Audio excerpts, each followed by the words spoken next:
It's a beautiful evening out here in Dover. I just wanted to do my first entry, I guess, to this journal out here. The sunset is pretty beautiful. I'm currently reading The Alchemist by Paulo Coelho, I think is how you say it.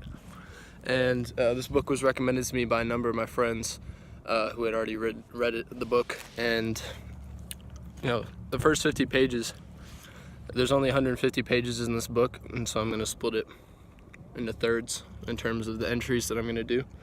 And I got to say, after the first 50 pages, I'm really liking how this book is structured. I think that Paulo structures this book as kind of a story. There aren't really any chapters. There are parts, but he doesn't really label them discreetly. He separates it, and it kind of flows more like a story. And I feel like he does this on purpose to make the story feel more homey, and that like everybody can connect to it, because I feel like if it's more like a book type of setting, people won't be able to connect to it as well as if it were just like your grandpa telling you a story. I'm also really liking just, immediately it hits you with some philosophical questions, ideas. The book is about a shepherd boy, Santiago, and he's looking for his treasure, and that's all I'm going to say about the book. But he starts off, he doesn't believe in what the people are telling him where the treasure is, and he starts out having to trust all these people, and all he's looking for is this happiness in his heart and in his mind, and he can't find that peace and happiness. And I'll paraphrase the quote, I can't remember exactly, but there's a part where he's with this king, and he tells him that the key to happiness is to see all of the marvels of the world, but also to not forget about the people that are around you, or the things that are around you, the things that matter most. And I feel like I've had a really good opportunity here in Dover to be able to feel of that kind of idea, because I've been feeling pretty happy lately getting out here in the outdoors, and you see this view and you're like, wow, how can you not be happy? This is great. But the important thing is to see all of these marvels and not forget about the people that are close around you. And just being with my family, no friends, no people that, it's just basically our family in this cabin, and so it's been really exciting. So stay tuned for the next section.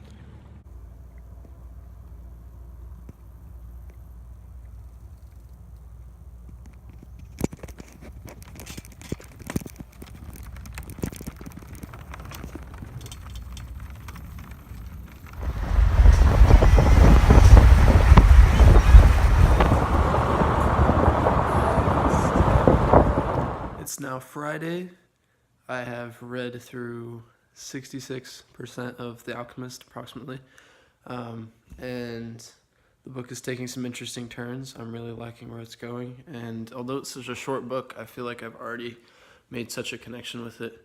And it was interesting reading in the prologue how the author had written that it only took him a couple of weeks to write. And that was because the story was already within him. The story was already in his soul. And I've really been able to see that through the book. And that was some of the analysis I was doing as I was reading. I really felt like I was beginning to know who the author is and what his beliefs were through the characters and through what was written in the book. And that sort of gives me context as to why the book was written, or who it was written for, maybe. I can make an inference that Paulo is Christian because he speaks of the Lord and he speaks of the spirit of the world a lot in his texts, not only through the characters but also as an idea, I suppose. Like I said, he speaks of God on many occasions, and it's seen a lot through the dialogue between characters, where they share ideas and bounce questions off of each other, and each answer seems to go back to something that is above this earth, something that is, far beyond what we will know, and in this case it would be God. And also with the prologue saying that he wrote this from his soul, that really, not a lot of people can say that don't have a faith or belief in Christ. There was a quote that really stuck out to me, and it says, God only rarely reveals the future, and when he does so, it is only for one reason. It's a future that was written so as to be altered. And I thought about this quote and the personal application to my life. Going into senior year now, I feel like I have my path planned out, almost written, but it might, it might not end up being this way. The way that I have planned out, there might be somebody that comes into my life or something that comes into my life that just shakes up my plan. And I have a schedule, for example, right now, and that may be different by the time the second semester comes, or I may switch the schedule within the first couple weeks of this upcoming first semester, and it just depends on what my plan is. And I feel like my future is now coming to be realized during senior year, because it's almost the end of my free schooling, I guess you could say. So I'm really excited for this next section of the book, ready to finish it off, and see you guys later. Section 3, I have no transition this time, just me talking. I'm now home, back in the safety and comfort of my own humble abode, and now that I'm home, I can start to apply some of these things that I've learned throughout reading The Alchemist. I just finished reading it about 30 minutes ago, and I'm still thinking over it, mulling over the ideas that it's bringing forth. And throughout the entire book, I wanted to focus on who the book was written for and kind of why it was written for them. And I feel like overall, The Alchemist is written for people who may fear their future or may be unsure of things that are going on in their life and why they're happening. And I say that because fear shows up persistently throughout the entire novel, especially throughout the last third, which is why I bring it up. It's definitely a theme in this book, and I noticed that the more wise characters are the ones that condemn fear, and they almost compare it to materialism, because it's I don't know, I feel like it's them saying that fear is just a misunderstanding of your own destiny, or as the book calls the idea of destiny, a personal legend.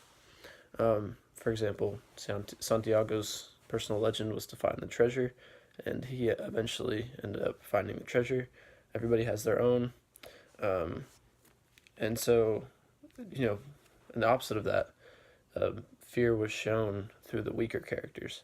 For example, he was working with a crystal merchant at one time on his travel, and he was saving up money so that he'd be able to travel to the pyramids to find his treasure. And this crystal merchant shared a story with him about how he wanted to go to the Mecca because he was of the Muslim religion. And you're supposed to travel to the Mecca one time during your life as a sort of a pilgrimage. And this merchant shared with him how he was afraid of going to the Mecca because it was all that he lived for. He lived for the idea of one day he'll travel, and then once he goes, he was afraid that he would have no purpose. And because he felt like that was his purpose, fear became an obstacle for him. And Santiago really learns through that, because eventually he finds his treasure, and through the help of the alchemist, he realizes his personal legend. And one of the main lessons that I've learned from this book is to have bravery, and I feel like I've already applied that. Today I was doing the link crew training, and while I'm not a shy person, I wouldn't consider myself completely outgoing either. But I felt like if I'm going to really be here and I need to get the most out of it, then I really need to have bravery and do my best to be outgoing and show love to everybody. And so I did my best to do that, and I had a great day, and I'm feeling great right now. I'm excited for school tomorrow, and so that's one of the things this book has helped me with, and hopefully I can apply this as well throughout the rest of my school year. I highly recommend reading this book if you are fearing something, or if you want a quick read. It's only 200 something pages. So that was my analysis and application of The Alchemist by Paulo Coelho.